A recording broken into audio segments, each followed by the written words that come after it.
Hey, poker people, it's Sky Matsuhashi, and this is the Smart Poker Study Podcast.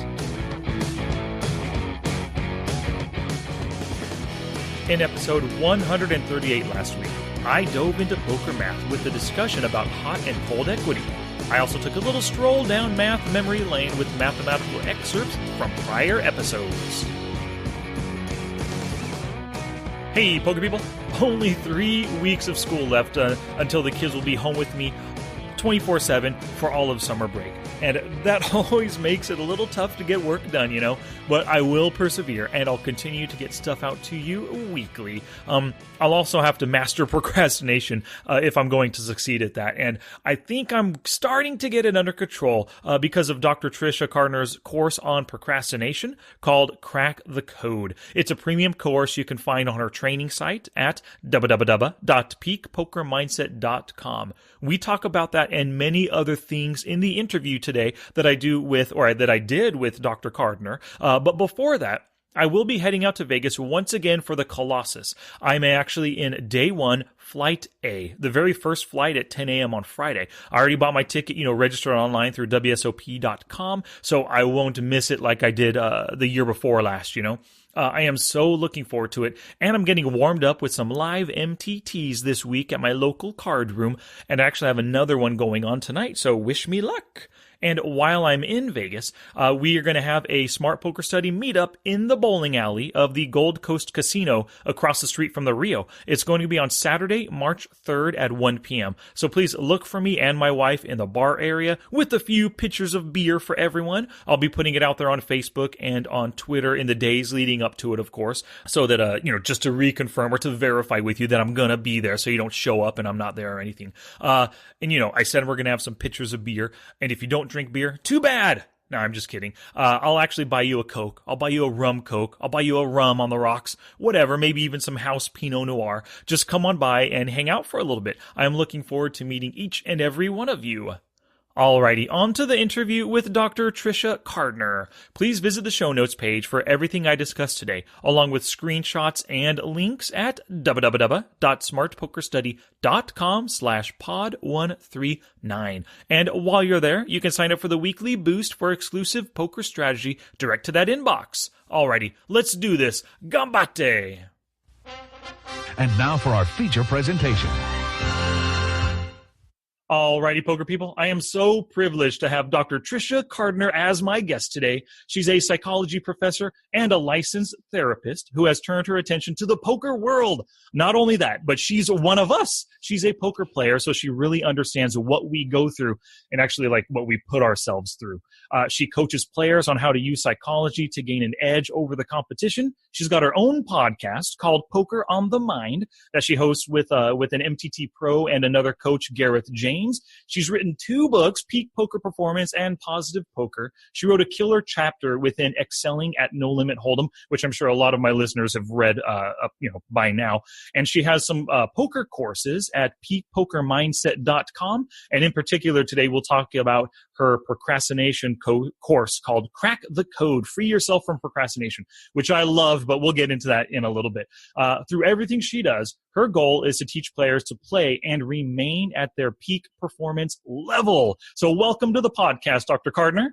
Thank you so much for having me. I'm excited to talk to you about all things psychology and poker. Great. Me too. Yeah. Thank you very much. I was so surprised just the first time we got in contact. I guess it was just via Twitter. I don't remember how it happened. Did you reach out to me or did I reach out to you? Oh, I think I know what it was. I was talking about your stuff on my that's exactly what it was. I was talking about it on my 28 days of study, and then Al Spath said, "Hey, where's Dr. Tricia Cardner?" Because he thought I was going to actually have an interview with you. But instead, I was just kind of talking about the stuff I was learning from you. And then you reached out to me from that. Yep. And Al Spath, that is going way, way back, because when I first got started in poker, and this has been a long time ago, Al Spath ran something called Poker School Online. He was like the dean of it, right? And so this was probably 2006, maybe. And I go to the Google and I'm like, where do you learn poker, right? Or how to learn poker, because I had gotten involved in a little home game. And so, but I didn't know anything about poker. I never played cards prior to that. And so I Googled that in, and it was like Poker School Online. And I was like, okay, that sounds reasonable. It does. Yeah, it's the perfect name for something, huh? You know exactly what it is when you see that. So he was the dean of that. Now people know Poker School Online. It's been absorbed into Poker Stars. But in those days, it was, a standalone, and they had a lot of materials. I mean, from old school people like Doyle Brunson and, because Al Spath's been around poker forever and a day. Yeah. But I remember very vividly that I hadn't been playing all that long, and I won a seat to play the ladies event at the World Series. Okay. And that was my first introduction to the World Series, right? Mm-hmm.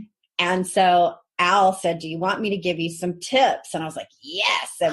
And we Skyped, and then he gave me these tips. But the one I remember the most was he said, no matter what action you take, just like pick a spot on the felt and like look at that spot. So you raise and you look at the spot, or like whatever you call, you look at the spot. You only look at that spot. And I was like, okay, that's the one I remember the most. Yeah. So you're not giving anything away, but Yep.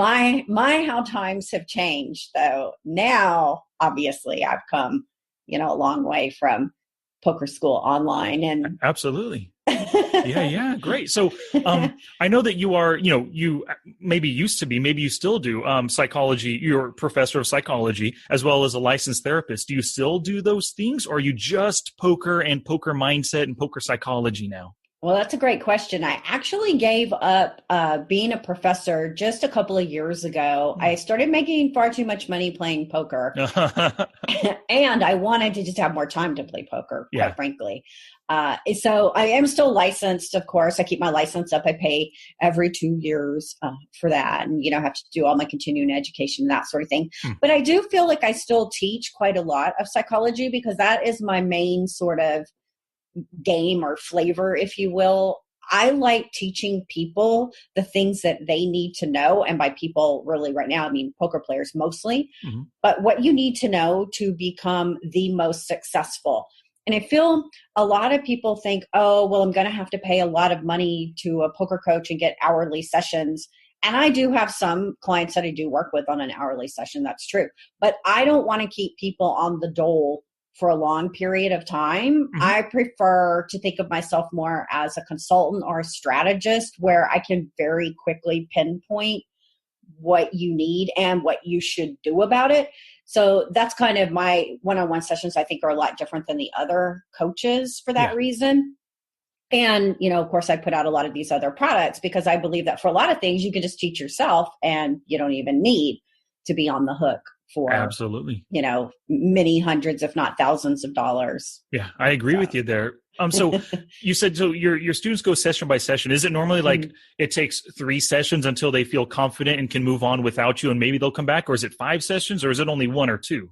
Sometimes it's 1 or 2. It really depends on what the issue is. So sometimes it's 1 or 2, sometimes it's 3 to 5. I have a lot of people that I'll see for a couple sessions, couple 3, and then they go off and they work on things. And then maybe I hear from them months later. But most people I do hear back from, but it'll be, some amount of time. And then maybe they run into something else, and then we catch back up and, they get some more ideas, strategies, feedback, whatever. Yeah. Then I have a few people that I work with who want a much higher level of accountability because they may have some outside factors. So maybe they have some issues with ADHD, or maybe depression, anxiety also come up quite a bit, or perhaps even drugs and alcohol, where, maybe they're trying to really change their whole life around that. And so that takes a little bit higher level of accountability. Absolutely. Seems like it would. Yeah, a lot more work on your part, and a lot more,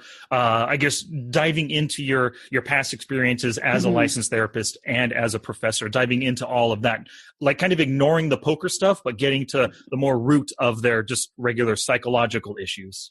Right. But what people have to realize is that if you have issues, problems, concerns off the table, those are going to manifest themselves on the table. And playing poker can actually make a lot of that stuff worse. I would imagine so. Yes, absolutely. All right. Well, do you watch The Walking Dead? Actually, that's one show I haven't gotten You haven't. into. Okay. No. Well, earlier you had just mentioned that you can, assess somebody quickly, dive in Mhm. there and help them fix their problems. In The Walking Dead, our main group of heroes, every time they meet somebody new, they ask them 3 questions. How many walkers have you killed? How many people have you killed? And then why? Like, why have you killed people? So those are their 3 questions to get to the root of the person, to understand them, how they've survived for like 2 years in this post-apocalyptic world, What are 3 of the questions that you would ask somebody? If I contacted you right now, I said, Dr. Cardner, I need help. I'm tilting all over the place. I've spew off 5 buy-ins a night. What do I do? Like, what are the first 3 questions you would ask me? Well, I think I like to, I don't work that much with pure tilt, so that's Mhm. just one thing to know. Oh. But I like to find out from people, what do they do that's actually working? Mhm. So I want to know that, so that way we can do more of that. Hmm. I want to find out what triggers you. So even people who are tilty, for lack of a better term, the reason I don't like that word is because it's too sort of all encompassing, Mhm. right? And people just use it for everything. When you use it for everything, it means nothing. Yeah. But people have various patterns of behavior. And so what triggers that for you? So I'd want to find out about those triggers. I'd Mhm. want to find out what you have attempted so far to solve this problem. But having said that, even people who say like I'm super tilty or I tilt a lot, they don't tilt all the time. So it's really important to figure out what's different between those times that you do versus the times that you don't. And Mhm. then you can often find a lot of solutions when you look at the times that you're able to keep it together. Yeah. You might notice like, oh, if I meditated before the session, I do better. Well, then that tells you, oh, guess what? I need to really have a program where I meditate before the session. Mhm. Or you might go, oh, if I played late the night before and didn't get a good night's sleep, I find that I tend to blow up more. Oh, okay. Hey, Yeah. there's an idea. We Mhm. know that you probably need to pay attention to that. And I'm real big on paying attention to the fundamentals as well. So fundamentals, eating, sleeping, exercise, all of that affects the brain. So I'm real into the brain and how do you optimize it for best results. Some things come down to just scheduling, and we can get all more into that. But that's kind of, the highlights of. Gotcha. I don't say, like, what happened to you when you were 5 years old? Yeah. I understand that. Yeah. It sounds like, I shouldn't say it sounds like, I know that from reading your book, Peak Poker Performance, and then Mhm. going through the Crack the Code course, just being aware of something being an issue helped me to just learn, or of course I learned about it, but it helped me to realize what's causing these issues and Mhm. how I could just go about fixing them myself, basically. Is that what happens to a lot of your students? Like, you just tell them some things and something clicks in their mind and they Mhm. realize, holy cow, I should have been doing this the whole time, or I should never do this. Absolutely. It's Mhm. shining the light on things. So it's almost like I'm a psychological detective, if you Yeah, will. absolutely. So when we're aware of things, and what most of us do is we just go along meandering through life. We don't really track things. We don't pay attention. We're not very conscious or deliberate about things. And when that happens, we don't really know why this happens or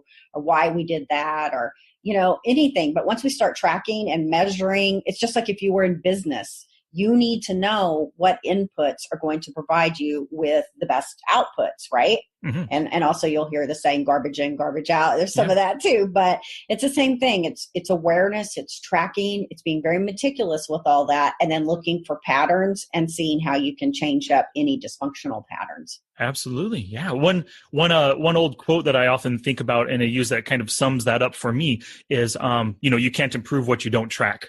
Mhm. And For that's a sure. big thing I learned in business when I was working at, on the corporate side of things.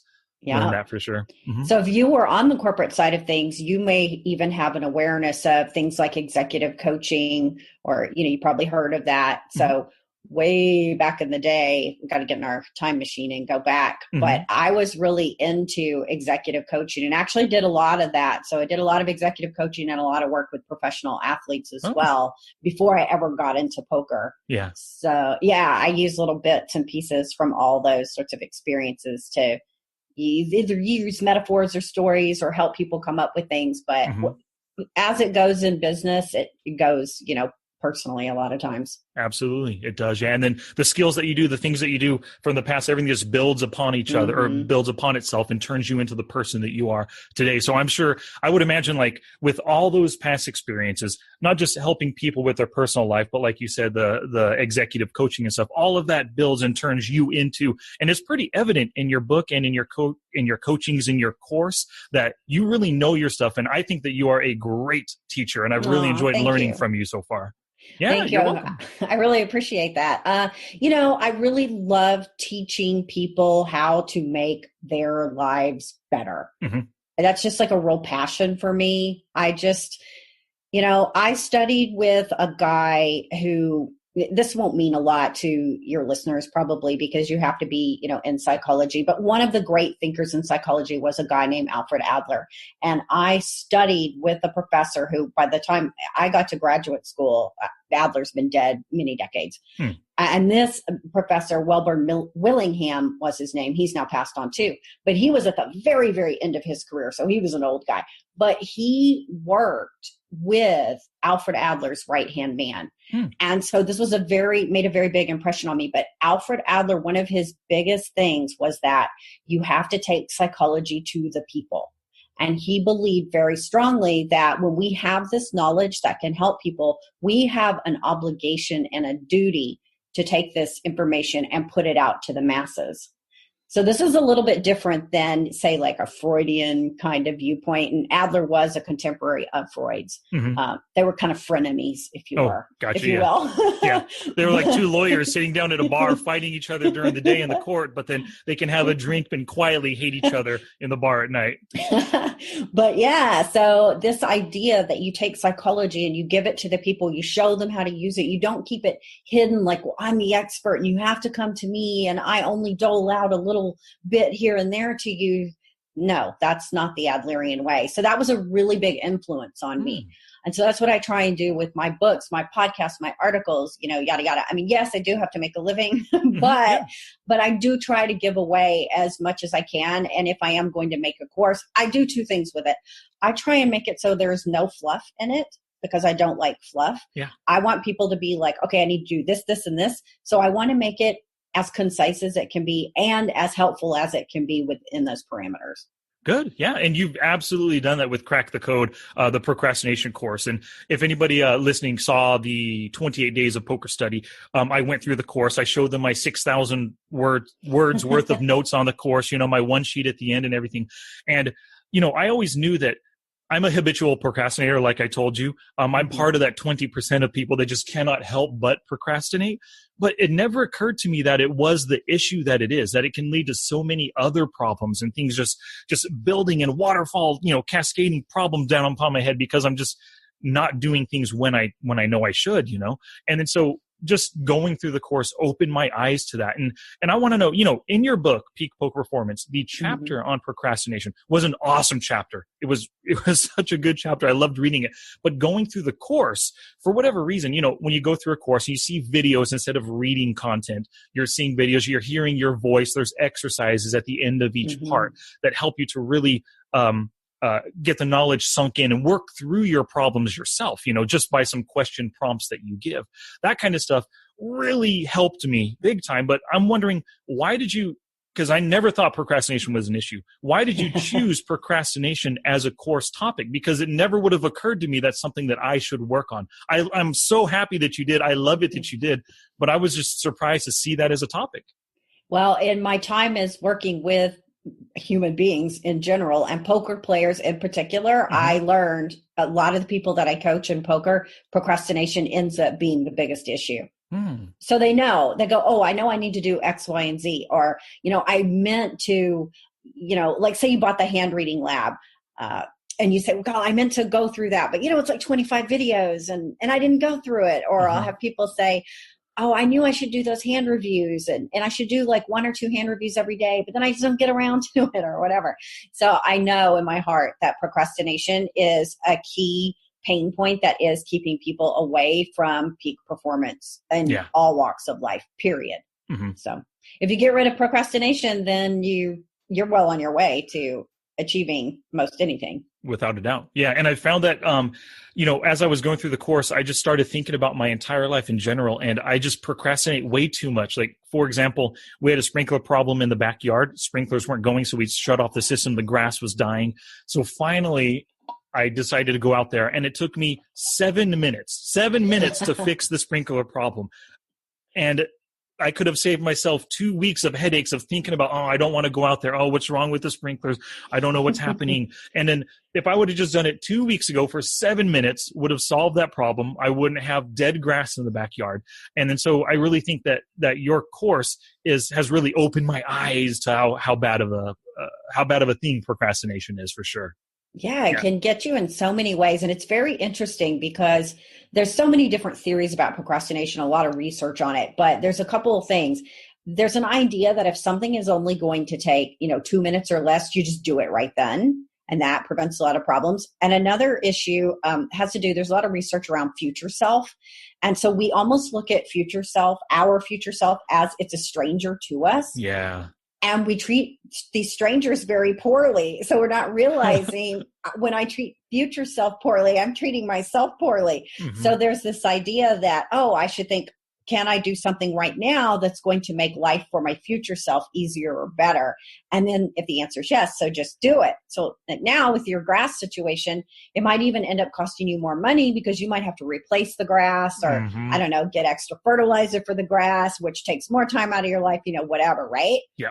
Whereas if you would have just went and done whatever it is you need to do, flick the buttons or whatever, it would have been done and fine, right? Mm-hmm. Yep. Absolutely. Yeah. And I really loved your point about, I can't remember what it was, but Homer Simpson used Homer Simpson within the course as yes. Homer says something like, that's a problem for future Homer or future self. And that is so, when you said that in the course, when you laid that out, how you're treating yourself worse than you're treating yourself now and you're just hurting yourself in the future, that really hit home with me. And I took that to heart. And I think that is one of the big things that's helping me to stop procrastinating as much. Good. I mean, I'm not 100% there, and I don't think I ever will be. I think it's the kind of thing like with, your mental state when you play poker or whatever it is, like it's something you have to continually work through. I think I'll get better and better, and maybe I won't procrastinate 80% of the time in the future, but I'm hoping to get just better and better as time goes on about it.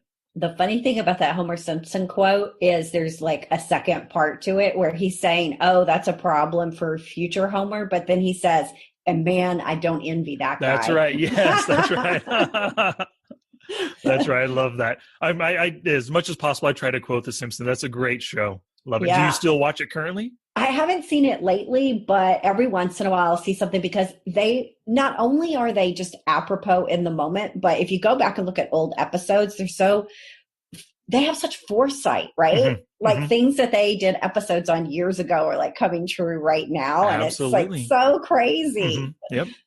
That's crazy. Yeah. And they've been around for like 30 something seasons. And I remember back in the day, I used to love South Park, and the South Park creators, They always said that it's so hard to come up with episodes because the Simpsons have done everything. Everything you think of, the Simpsons have done it. So, yeah.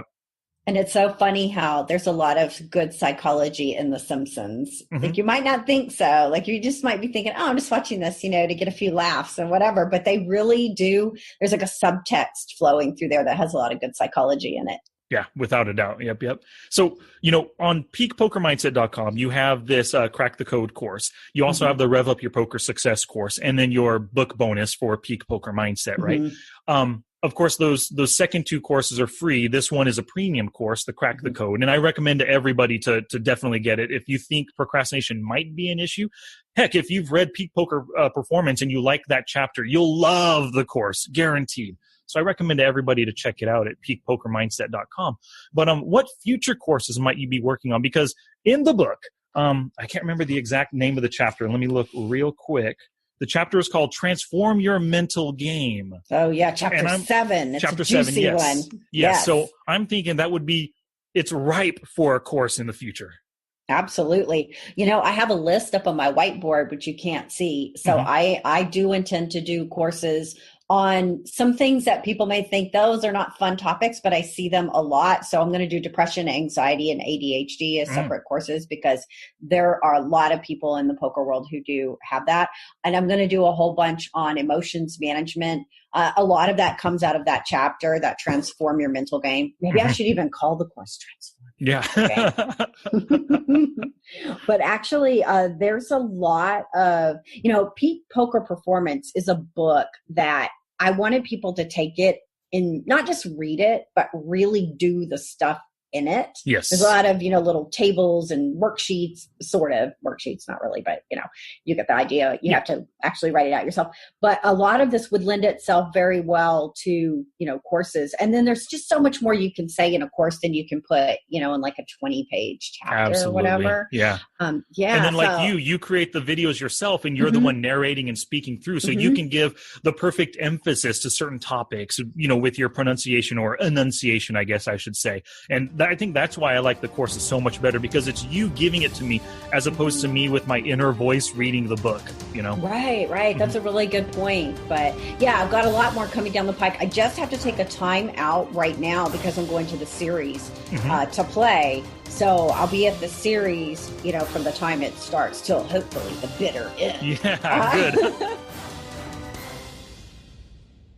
On Saturday, May 27th at 10 a.m. Pacific Standard Time, I'll be holding my next premium webinar. It's actually going to be a joint production between me and Mark Warner from ExceptionalPoker.com. And I know you remember him. He's the guy that created the killer fold equity / pod equity grid that I discussed back in episode 137 a couple weeks ago. He really does know his stuff, not just poker, but the poker maths as well. And we're going to team up for a webinar called Poker Mathematics. We'll be deep diving into the most important math and showing you how to practice it off the felt and how to use it on the felt. To learn more and to sign up, please visit www.smartpokerstudy.com/mathwebinar. If you go there right now and purchase the webinar before Monday the 22nd at midnight, you'll get 30% off the price of the webinar. So don't miss out. And you can find my book, How to Study Poker, Volume 1, in every format on Amazon.com. I've got ebook, I've got paperback, I've got an audiobook. So it's all there. When you go there and after you purchase the book, please read it, go through it, enjoy it, listen to it, love it, whatever. But please leave an honest review and send it to me afterwards. I'd love to read it on air and give you a little shout out by name for supporting the show. And of course, the big reason why is your reviews help spread the word about the book. Alrighty, let's get back to Dr. Cardner. Well, you were there the whole time last year, right? Yes, okay. This will actually be my 10th World Series. But for you're there for the full 60 days or whatever? I've done the full 60 days for 8 out of the 10. Wow, I can't imagine. Holy cow. Yeah, you are? Oh man. I mean, this will be my 5th year going and I only go for like 5 days at a time. It's a lot of fun, but just Vegas itself, I'm not suited to Vegas, I agree. Yeah. No, is anyone suited to Vegas? I don't know. Nobody I know for sure. But so when you're there, I know you play cash games and tournaments, right? And I think on the last podcast I listened to of yours was episode number 5, and you said you're going to go, and you talked about this awesome schedule that a Poker Pro puts out there of all the different tournaments in Vegas. So it sounds like you spent your time not just at the Rio, but maybe at other casinos too. Are you playing a lot of tournaments or cash or a mixture? Okay, so I play predominantly tournaments, but I've been working on my cash game for the last few months. So I'm hoping to put in quite a bit more cash this summer. Great. But what I do is I check the schedule, and then I try and look for things that I feel have the most value. And so tournament wise, it's not always things at the Rio. It depends on your bankroll, of course, but I'm not rolled so that I could just roll in and play, a $1,500 event. Like the whole way. Right. So I like to go to the Venetian. Although, there's some politics around that, but, girls got to go where the poker games are good. Well, yeah. You got to go where the money is, where it's right. Yep. Win is really good. Planet Hollywood, I like a lot. And occasionally, not a lot, but I usually will hit 1 or 2 events even down at Binion's, which is real old school. But I just like it. Yeah. Gotcha. Yeah. Well, so you've been, from what you said earlier, you started off back in 06 or 05. I think you said 06 maybe, as a cash game. You said home game player. What were those home games? Were they tournament home games or just cash game home games? I don't even know what you would call this hot mess. I was playing with a bunch of people who had seen poker on television, which is, I think, pretty much everybody in those days. And they were like, oh, let's play some poker. And the way we played it was almost like a hybrid, because it was like everybody would bring $20, but then we would actually be betting, like, oh, this is 25 cents. Oh, this is $1. And then you'd end up leaving with whatever cash you won or lost. So it wasn't like a first, second, third for tournament. So I think it was like nobody really knew what they were doing. And it was like a hot mess. But it was fun enough to make you go out and try to get education and stuff. Well, here's what happened. I was playing with this group, and it was all guys and me. And my husband was in the military at the time. And so it was, he was in the Air Force, and we were at Cheyenne, Wyoming. If anybody's ever been there, there's not a lot to do. And it was in the dead of winter. And so they wanted to have these games. And so I was like, there's nothing else to do. I'm just going to go to these games, right? Now, because of the quality of our play, which was terrible. Yeah. I was convinced that I could learn this game and beat these boys. So that's what prompted me to start getting the education, right? So then I started learning a little bit. And then I said, okay, I had it in my mind. I thought just crazy things at the time. So bear with me, people. I know these are crazy stories. But I said to my husband, I want to go to Vegas for my birthday and play some cash. I don't know why I thought this, because I had only played in this basement a few times. And I had just seen, a few little videos on PSO, and even read like a few pages out of Phil Hellmuth had a book. I don't recommend it to anyone. It's not good. But I didn't know. How am I supposed to know, right? So I said, it was my birthday was coming up, and I said, I want to go and I want to play cash. And of course my husband was like, game on, let's do it. Right. And so we go, and right before we left, our vacuum cleaner had just blown up. Right. And I said, I'm going to play cash, and I'm going to get the money to buy a vacuum cleaner. And so we go to the Venetian, and I sit down. I can't remember if it was 1-2 or 1-3. It was one of the two, though. And so I sit down. And it was no limit at the time? Yes. Okay. And it must have been 1-2, because I only bought in for $100. Like, I did everything you should not do. Yeah. So do not do these You short things. stacked the 1-2 game. Yeah. Woo! Yeah. But you got to remember, this was like 06 or 07. Like, yes. No, but everybody was terrible, right? And so my stack, I'm not playing well at all. And I get down to like $25, and my husband was actually on another table, and I went over to his table, and he's like, how's it going? And I was like, it's not going very good at all. I only have like $25, and I wanted to get money for this vacuum cleaner. And so he was like, well, you can do it. And I said, you're right, I can do it. And so I go back to the table, and I'm like, I'm going to run this money up. And so I ran the $25 up to about $350. And I just said, you know what? I'm out of here. I cashed the money out. We went and got that vacuum cleaner from the Sears. It's a Kenmore, and we still have it to this day. Nice. So every time I look at it, I laugh. Yeah. But after that experience, I was like, I need to learn more about poker, because I clearly know nothing. So I knew enough to know that I didn't know. Yeah. And that's really important for your listeners. You got to always know when you don't know. And so I went back to the drawing board, and I was doing a little bit more studying. And then I got the idea that I would go play a tournament. I never played a tournament before, but I got the idea that we should go to Las Vegas and we should play a tournament. And I thought we should play at Binion's, because that was where the World Series started. And I thought, I should go get a little history and a little. There you go. Yeah. Clearly, your listeners can probably ascertain that I did not grow up in any way a gambler. I'd never really even been to Vegas. I knew nothing. Okay. So we go to the Binion's and we play. It's like a Saturday tournament. It was, I don't know, like a couple $100 or something. It was actually pretty big. There were like a couple hundred people there. And so I played this tournament, and I ended up cashing. I finished in like 14th or 15th out of the 210, 250 people, something like that. So I know, it's not like great or anything, but that was enough to get me going like, I bet. I can imagine. Mama needs to learn to play tournaments. Yep. Yeah.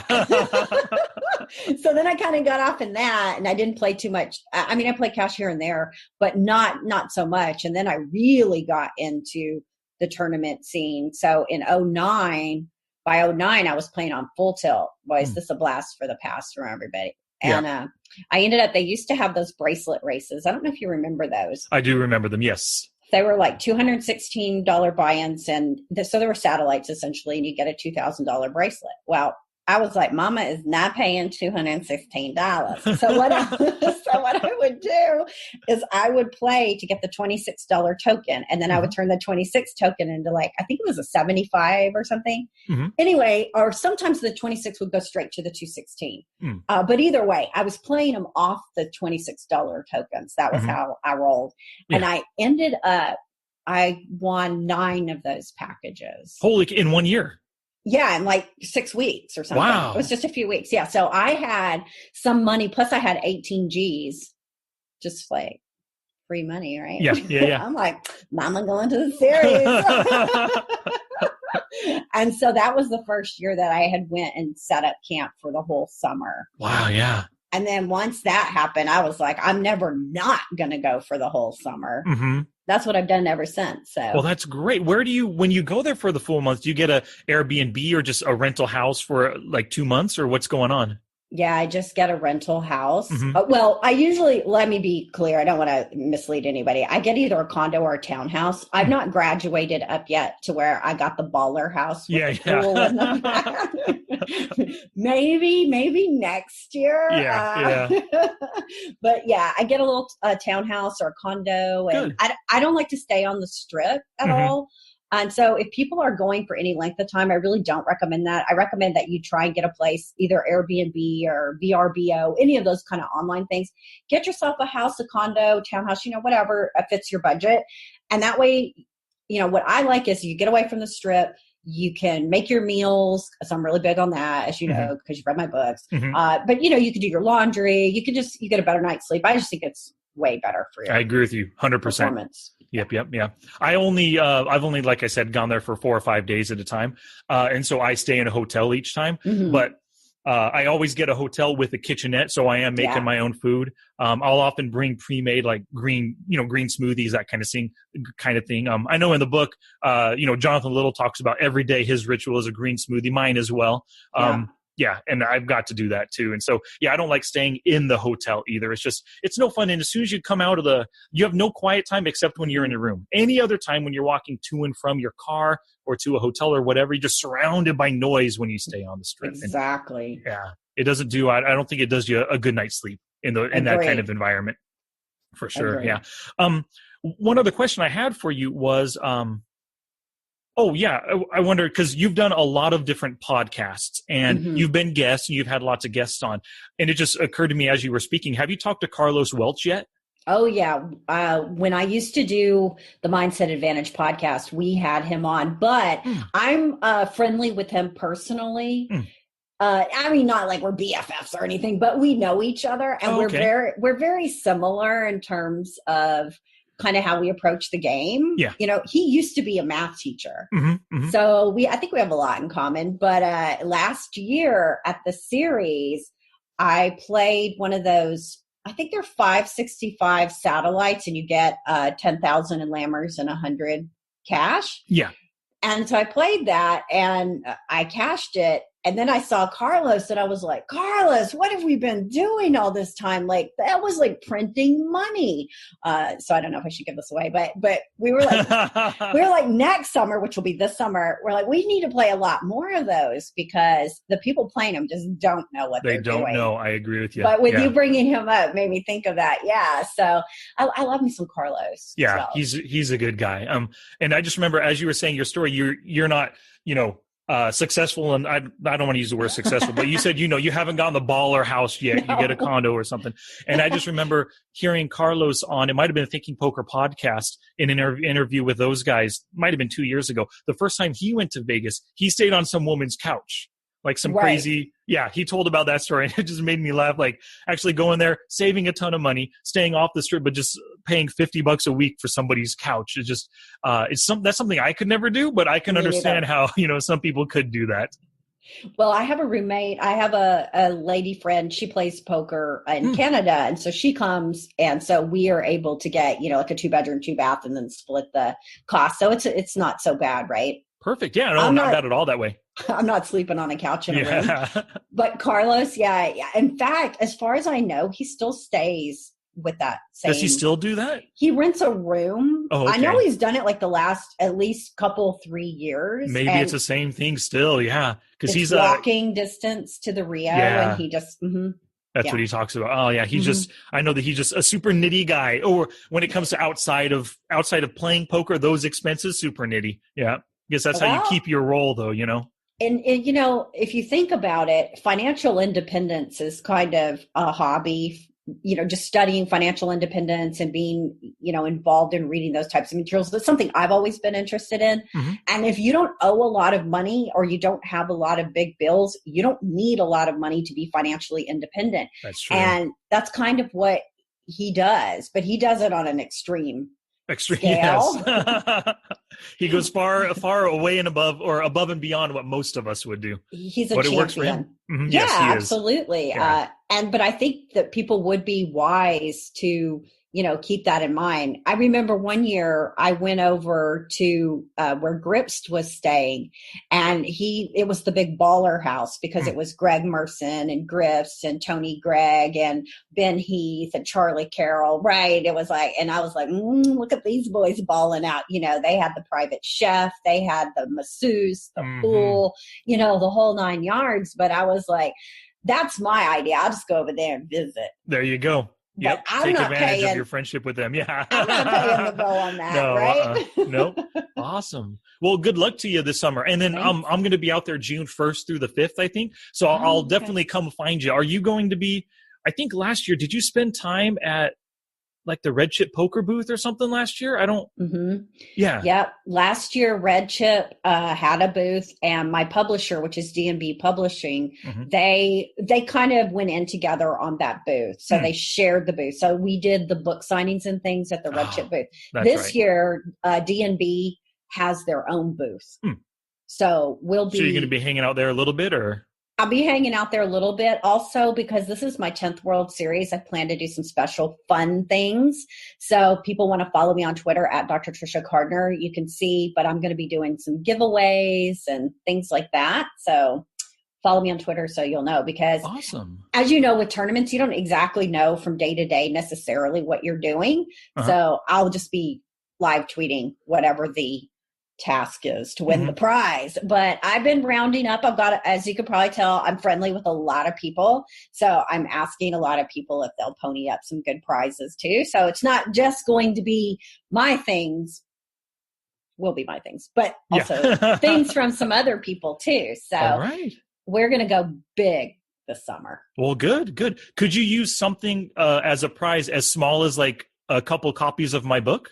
Of course. If you want to throw those in, we'd be happy to, especially if you sign them, because, you know, people love to get signed things. So, do it up and we will come up with a plan to give it away. But I plan to be giving away stuff, you know, most of the summer because I'm there for the whole time. Perfect. And it's my 10th World Series. I have to go crazy, right? You have to. Absolutely. Yes. I'll be there in about 5 years with you, going crazy as well. What's exciting is you're going to be there June 1st through the 5th. The 5th is the tag team event. And I haven't really said who I'm tag teaming with. So this is like a little bit of a, what do you call it? I don't know.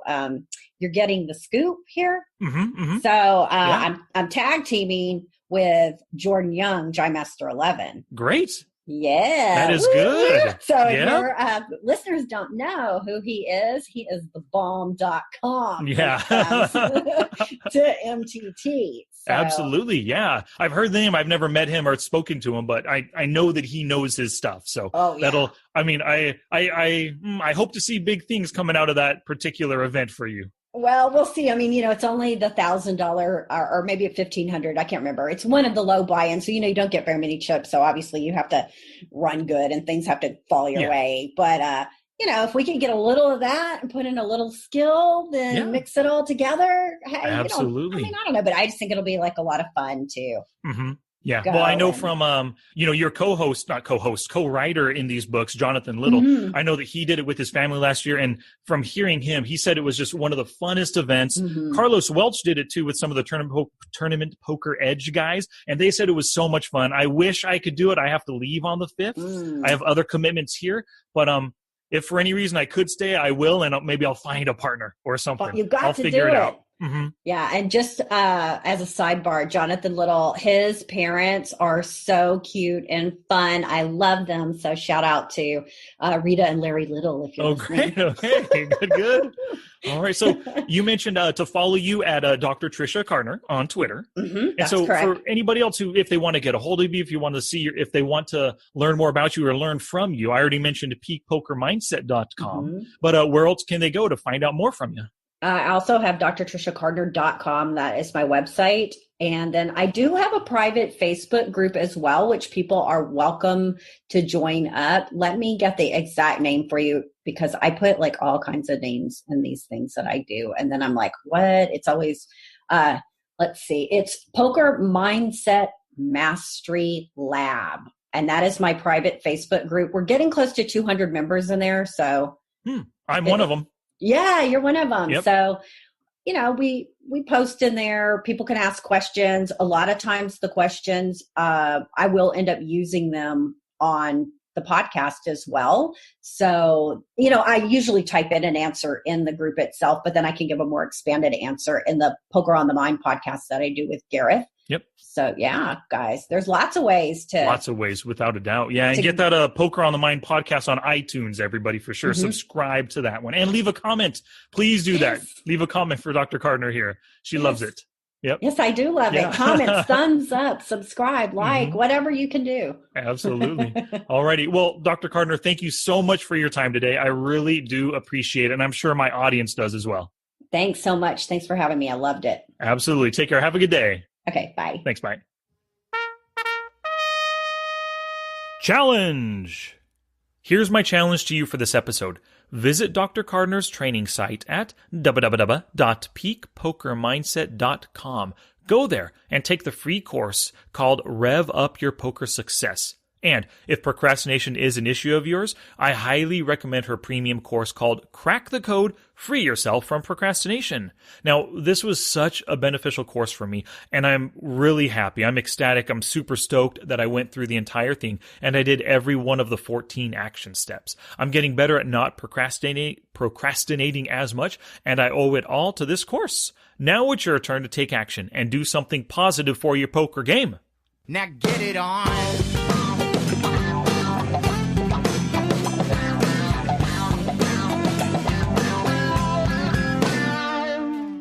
This episode is not complete until you head to the show notes page at www.smartpokerstudy.com/pod139. Go there for screenshots and links to everything that Dr. Tricia Cardner and I discussed today.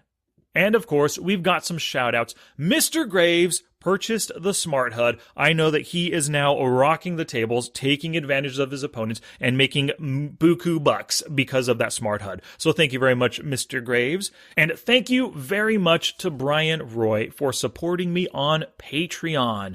Because of that, Brian Roy, I'm able to keep on keeping on every month because of your donation. I really appreciate it. You are a superstar, and I wish you the best of luck in your poker journey. And then, of course, Charles Ogle left a killer book review for, how to study poker on Amazon.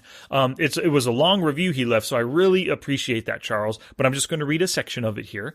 There is no way of succeeding without strong study habits. I'm living proof of this fact. I've read many poker books over the years that I never studied, and then I would wonder why I wasn't getting better. No one had taken the time to write a book on how to study poker until Sky Matsuhashi came along. I feel like I have finally found the poker teacher and author that I've been looking for a long time. I'm looking forward to his next book that may come out in July of this year. I feel like Sky's the teacher that gets me, and knows how to teach me where I can finally learn. Well, thank you so much for that, Charles. I really appreciate that review. It was it was a really good review, really long, and I hope you really are getting some great benefit out of the book. And if you have any questions, if anybody has any questions about the book, how to apply the different study techniques I talk about, just send me an email. I'd be glad to reply. But thanks again, Charles. I appreciate that. And we also have a few different webinar purchases this month. Scott Olson and Andy, they both purchased the Poker Mathematics webinar coming up on the 27th of May. Thank you guys very much. I appreciate that. I'm looking forward to seeing you at the webinar and to teaching you. And Mark Warner is Looking forward to it, of course, as well. And then Carlos Cortez bought the Expert Handreading Lab. Thank you very much, Carlos, for that. If you have any questions, if anybody has handreading questions, send them on in. But Carlos, Scott, and Andy, you are doing your part to improve your game by purchasing those. The next step is actually going through and completing the webinars, watching the entire thing, getting to work on whatever I discuss in those webinars to improve your game. So make sure that you finish the webinars. Step 1 is getting the webinar. Step 2 is going through it. So complete that step 2, please. And thank you very much, guys. Thank you so much for listening today. And of course, a humongo thanks to Dr. Tricia Cardner for coming onto the show. I really enjoyed talking to her, and I hope y'all enjoyed it as well. There are links galore in the show notes for ways you can get in touch and learn more from her. Alrighty, if you can type the words Smart Poker Study, you can find me on Twitter, Facebook, Twitch, and YouTube. Just send me an email as well to sky@smartpokerstudy.com. I reply to every single email. Not just with a, hey, thanks for emailing, and then cutting it at that. No. I reply with a full answer to whatever question you might send me. So please send them on in. I appreciate it. Alrighty, Poke Peeps. Next week in episode 140, I'll return to the Poker Math Minimum Effective Dose. We're going to talk implied odds and speculative hands like pocket pairs and suited connectors. Word of mouth is the best advertising, so thank you very much for sharing this show with other poker people. Your sharing and caring is what helps us grow. Until next time, study smart, play much, and make your next session the best one yet.